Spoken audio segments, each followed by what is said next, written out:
Hey y'all, it's Sierra, and I'm going to be finishing the band's Scary Story. Let's go. Fast forward a few hours, Jacob and Sierra went out to Romana's for some karaoke and ate delicious food. Jacob was stunned at Sierra's vocals because he had never heard her sing before. The one particular song she sang sent Jacob into La La Land. That specific song was Mama He's Crazy by the Judds. This caused Jacob to literally fall out of his chair in awe. After Sierra was done singing, Jacob was amazed at her vocal abilities. "Outstanding job, baby," Jacob said, complimenting his beautiful wife.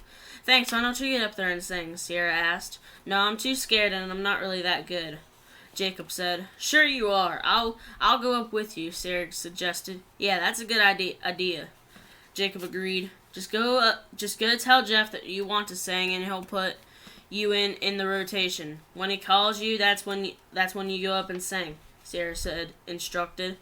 "Okay," Jacob said. After a few other people, Jacob was next. He was scared, but he knew that Sierra was right behind him for moral support. He sang "Used to Love You Sober" by Kane Brown. Jacob was proud of himself after that moment. "Great job," Sierra said confidently. "Thanks, it wasn't what I was expecting. I did better than I thought," Jacob said. "Maybe we should do a song together," Sierra suggested. "Yeah, we should. What song should we sing?" Jacob asked. "How about American Soldier by Toby Keith?" Sierra said. "Yeah, okay, that's a good one," Jacob said. They decided to do that song. They were up after Jeff. They told him that they wanted to sing, and they sang. They did awesome. They knocked everyone's socks off. Fast forward a couple of hours, they went to Jacob's house. They were going to cuddle and watch videos on YouTube. Suddenly, they heard a knock at the window. They didn't think anything of it until it kept happening. Sierra looked out the window and saw something she wasn't supposed to see. "Baby, come here and take a look at this," Sierra whispered. "What is it, babe?" Jacob asked. He looked down at the lawn and saw two clowns sitting in lawn chairs and throwing rocks at the window. They immediately called Jacob's dad and literally screamed into the phone for him to get there as fast as possible. But of course, his dad didn't show up, so they were stuck dealing with it by themselves. Eventually, the clowns stopped harassing them and finally went to sleep. When they were sleeping, they felt like that they were being watched by an unseen force. Sierra woke up to a person standing by their bed. She soon found out that the person was her dad, Thomas Moore. He was ready to kill Jacob because he's black and Thomas is prejudiced. Sierra explained that they are married. "We're married and not to kill him." "We need to have a talk, young lady," Thomas said. "Why? We're married," Sierra pleaded. "Okay, make sure he doesn't do anything stupid," Thomas said. "He won't," Sierra persuaded. They went back to sleep and didn't think anything of it. Jacob started playing his favorite music, which included "Heaven" by Kane Brown. That was the last song on the playlist. They fell asleep to this song. When they woke up, Sierra got a call from Trolley saying that there was a crime scene at their local bank. "Babe, I gotta go to a crime scene. I'll be back soon. I love you," Sierra said. "Okay, be careful. Love you too," Jacob said. Sierra went to their local bank where the crime scene is. The patroller Max, Ruby, and Trolley were already there. "What happened?" Sierra asked. "Bank robbers," Ruby said. "How many people are dead?" Sierra asked. 5 dead, the rest are wounded," Max said. "Here comes the patroller," the trolley said. "What did you find out?" Ruby asked. "Not much is known yet, but they said they'll contact one of us for the information," the patroller said. "Okay, do you know when they'll call?" Max asked. "No, sadly," the patroller said. "Alright, I'm going home. Call me if you need me," Sierra said. "Okay, we will," Trolley said. Fast forward a few hours, Jacob and Sierra were watching TV when a news report came on. It said there was a bank robbery earlier this morning. It occurred at approximately 9:35 a.m. It happened at the Consumers Bank in Gainesville. The suspect was last seen wearing all black, driving a 1997 Chevrolet Camaro. That's the robbery I was just investigating, Sierra exclaimed. Really? Jacob asked. Yes, really, Sierra said. I think the suspect was still on the scene when the police showed up, because I saw a Camaro sitting across the street from the bank, Sierra said. I better call my siblings, Sierra said. She called them and told them exactly what she told Jacob. They were all shook. They all went out looking for the Camaro. Babe, you want to come with me? Sierra asked. Sure, it sounds exciting, Jacob said. They went to pick up Max Ruby, Trolley, and the patroller, and they were on their way. They found the Camaro sitting in an alley trying to hide. Sierra, pull in that alley. The Camaro's there, Ruby said. Sierra pulled down the alley nice and slow. Suddenly, the Camaro pulled off in a hurry, so Sierra chased after him. Once they caught up with the suspect, Sierra told Ruby to take the wheel because she was going to jump on the Camaro and climb to the driver's window and get him to pull over, which she successfully did. Sierra is known for doing dangerous stunts like this. She had a promise to teach Max, Ruby, and Trolley how to do these incredible stunts. Wow, Sierra. Wow, babe, that was amazing, Jacob said, stunned. Thanks, I'm known for doing stunts like that, Sierra said proudly. After they got home, Sierra and Jacob went to a fancy restaurant called Stacy's Hot Rod Restaurant for dinner. They were enjoying their food and listening to music they were playing. They ran into a few of their friends from school.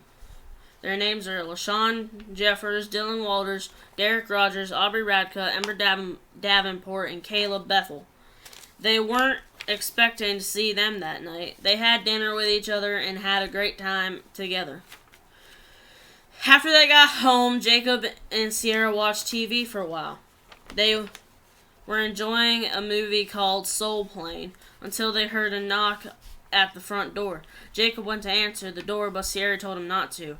Why can't I open the door? Jacob asked. Because it's someone for me. Sierra said, Okay, you answer it then, babe.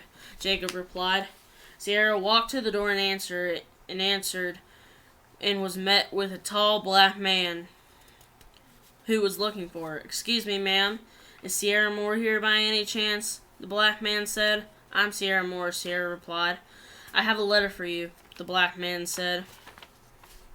Okay, thanks, Sierra said. Oh, there's something else too, the man said. What's that something else? Sierra asked. It's a gun for your husband, ma'am, the man said. Why would my husband need a gun? Sierra asked. Because he's a cop and the letter is from the patroller, the man said. Okay, thanks. Have a nice night, sir, Sierra said. You too, ma'am, the black man replied. Sierra walked over to her husband and proudly announced, You're a cop now, babe. What are you talking about? Jacob asked. Read this letter. It's from the patroller, Sierra said. Jacob read the letter and announced and screamed, Yes, I'm a cop. I've always wanted to be a cop. That's why I handed you a gun. We will be getting a package in the morning for your police uniforms, Sierra said. Oh, cool, Jacob said. Come morning, there was a package with Jacob's name on it sitting on their front doorstep. Jacob was so excited that he was nearly bouncing off the walls. When he opened the package, he was amazed at what his uniforms looked like. They were made by Christian's Clothes Design in Gaylord. After putting on his new uniform, Jacob went to the police station with Sarah to meet everyone there.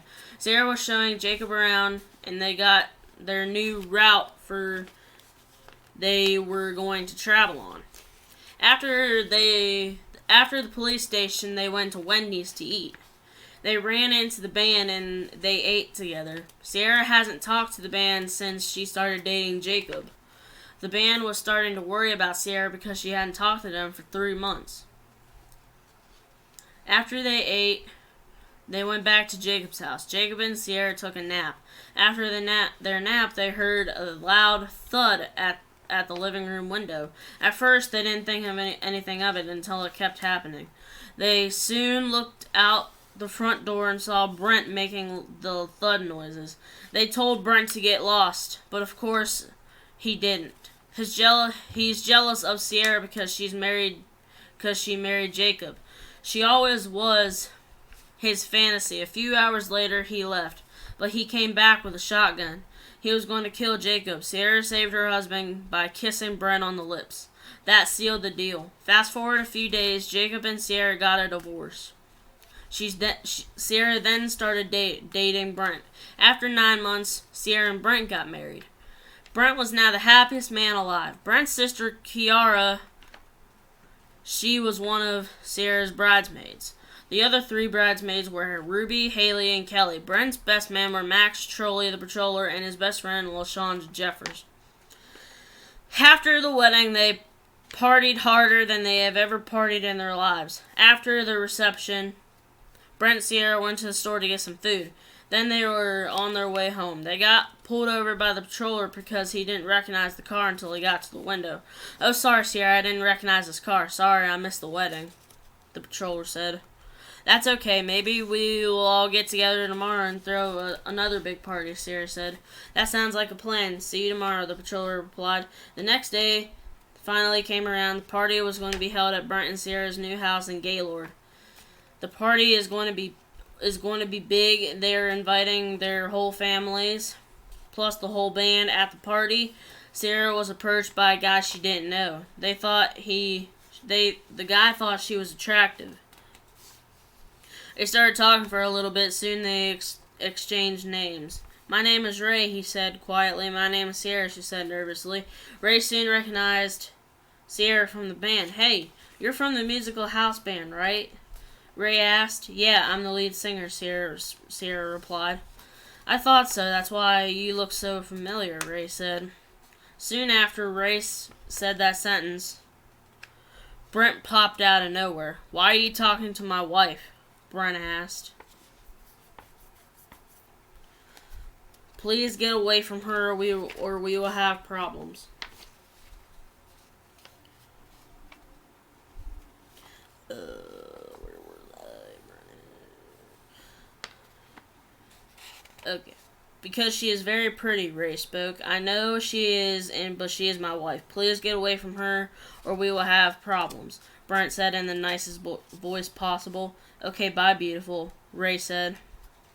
"Why are you talking to him?"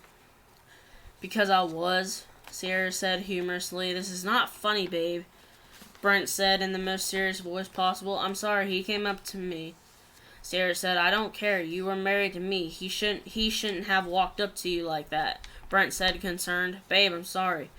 Sierra said, "Yeah, right," Brent said in disbelief. "Brent, I'm sorry. Truly sorry," Sierra said. "Okay, fine. Don't let him talk to you again," Brent said. "Okay," Sierra replied. Brent then walked over to LaShawn to talk to him. As soon as Brent stepped away, Ray was back with more tricks up his sleeve. "Hey, baby girl," Ray said confidently. Get away from me, Ray," Sierra said aggressively. "Why, are you scared of me?" Ray asked. "No, I'm married," Sierra spoke. "I don't care," Ray replied. "Get away from me or else," Sierra spoke. "Or else what?" Ray asked. "Or else I'll stab you," Sierra said. That grabbed Ray's attention and he walked away. "Finally," Sierra mumbled under her breath. She enjoyed the music while sipping on Mountain Dew. Brent was singing a song for Sierra. That song was 10,000 Hours by Dan O'Shea featuring Justin Bieber. Brent was joined by LaShawn to sing to Sierra. Sierra was stunned at Brent's vocals. She never knew he was a singer. And with LaShawn's help, Sierra was amazed. After he finished singing, Brent asked Sierra to come up on stage. "Babe, why don't you come up on stage, please? I want to sing with you," Brent spoke into the mic. Sierra walked up on stage and the DJ played Holy by Florida Georgia Line. Brent and Sierra were the life of the party. Pretty soon every guy was singing to their girls. Even Ray, but he didn't have a girl. He was singing to Sierra, which neither Brent nor Sierra appreciated. Sierra walked up to Ray and asked him to step outside, which they did, with Brent following close behind. They got into a fight. Brent and Sierra won. Then some of Sierra's friends from the mob she works for popped out of the corner. Their names are Daniel, Jordan, Nick, Chris, Brian, Tristan, and Tyler. "Hey guys," Sierra said. "Sierra, we got a job to do," Daniel said. "Who is it?" Sierra asked. "Ray," Daniel said. "Okay, let's go." "Babe, go get Max, Ruby, and Trolley," Sierra said. Brent went to get her siblings. Brent and Sierra kissed goodbye and they were off. Apparently, Ray got help and was back on his feet within 10 minutes. They found Ray sitting near a dumpster in the alleyway. He was waiting for him. He was waiting for Sierra to be with the mob instead of her husband. "So, Ray, I heard you were trying to get to Sierra when you knew she was married to Brent," Chris said suspiciously. "That's right, you want to know why I was after Sierra?" Ray asked. "Yes, we do," Brian said aggressively. "Okay, she is very pretty and I thought she was single," Ray admitted. "Okay, we're still going to take you down, and this time you won't be back to harass her," Nick said. Right after that sentence came out of Nick's mouth, Ray stood up and pulled a gun and pointed it to Sierra. Luckily, Sierra had a gun as well. She pulled her gun out and shot him before he got the chance to. The boys were surprised at how fast Sierra could pull a gun and shoot it. She never has done it before in front of them. After she shot Ray, they went back to the party. When they got back to the party, Brent ran outside to see if Sierra was okay. "Baby, are you all right?" Brent asked in a panicked voice. "I'm all right, baby," Sierra said calmly. "How did it go?" Brent asked. "Great. I shot Ray before he could get me," Sierra proudly spoke. "You did what?" Brent asked in confusion. "I shot Ray before he could shoot me," Sierra clearly said. "Oh my gosh," Brent mumbled. "Come on, let's party," Sierra excitedly said. They all went in the party and sat down at a table. They ordered food and spent the party talking and singing. Brent and Sierra sang another song together. They sang "Chasing You" by Morgan Wallen. The mob clapped the hardest after hearing them both sing for the first time. They were amazed. "Great job, guys," Daniel said. Thanks. We are a part of the band called Musical House Band," Sierra said. "Oh yeah," Chris said. They listened to everyone else sing and clapped for everyone. After a few more hours of partying, Brent and Sierra went home. It was 3 a.m. and they were tired, but they couldn't fall asleep because they kept hearing noises coming from all around the house. They heard noises like creaking floorboards, footsteps, ghostly voices, etc. Eventually, they got the nerve to investigate. After investigating for about 15 minutes, they went back to bed empty-handed. The sound stopped for an hour or two. Then Sierra awoke to a figure standing in the corner of the room. "Babe, wake up," Sierra whispered. "What is it, baby girl?" Brent asked. "Look in the corner," Sierra whispered. Brent looked and immediately grabbed a shotgun and pointed it in the corner. He knew exactly who it was. Ray. He shot him in the heart and he dropped dead. They both took the body to the nearby woods. After seeing a cop, Brent floored the pedal to the woods. They got to the woods within 3 minutes. They went deep into the woods where they found the mob. They were dumping bodies as well. "Hey guys, y'all are dumping bodies like us," Sierra said. "Oh yeah, we just got done with a job," Nick said. "Who was it?" Brent asked curiously. "It was a girl named Hannah," Jordan said. "What did she do?" Brent asked. "She tried to come after my girl," Daniel noted. Why would she come after your girl, Daniel?" Sierra asked. "I don't know. That's the problem," Daniel cluelessly said. Immediately after Daniel said that, he made a horrible realization. That realization was that Daniel's girl is one of the bodies that they dumped. "Holy crap," Daniel exclaimed. "What's wrong?" Nick asked. That body is the body of my girl," Daniel realized. After that moment, they saw a tall, dark figure. It was mysteriously standing by a nearby tree. It was almost like it was disfigured. Suddenly, the figure moved. They didn't think anything of it until it kept happening. The figure was moving from tree to tree and was getting closer. Then it disappeared. They all left and went back to the house, and Brent went back to Sierra and Brent's house. While they were on the road, Nick noticed the figure standing by someone's house. After they passed that house, the figure darted to the road. The figure followed them for a few minutes. After a few minutes, the figure disappeared again. It wasn't seen until the next day. Around 9:30 a.m. the next day, the figure was stood outside Brent and Sierra's bedroom window. They woke up to see that distorted, dark, hooded figure. Then the figure showed its face. The face was like the rest of the body, distorted, evil, and dark. The eyes were deep hollows where you could see a dark and gloomy mind. Suddenly the figure moved. It looked like it was headed to the front door. They both got up and grabbed their shotguns. They moved quickly down the mirrored hall to the front door, but found the figure was not there. Brent picked up his phone and called his sister Kiara. He told her to get it over to their house pronto. She came within 5 minutes and brought her 170-pound English bulldog with her. Kiara ran to the front door and knocked. They didn't open the door for a few minutes, but when she yelled that it's her, that's when they opened up. Her English bulldog ran inside and was distracted by the living room because the figure was watching them the whole time from the window. They all ran outside and found the figure lying on the ground. It was lying there like it had a heart attack. After about 10 minutes, it got up and looked at him. Kiara's dog barked, and the figure faded away forever. And that's the end of the story, and I hope y'all liked it, and see you.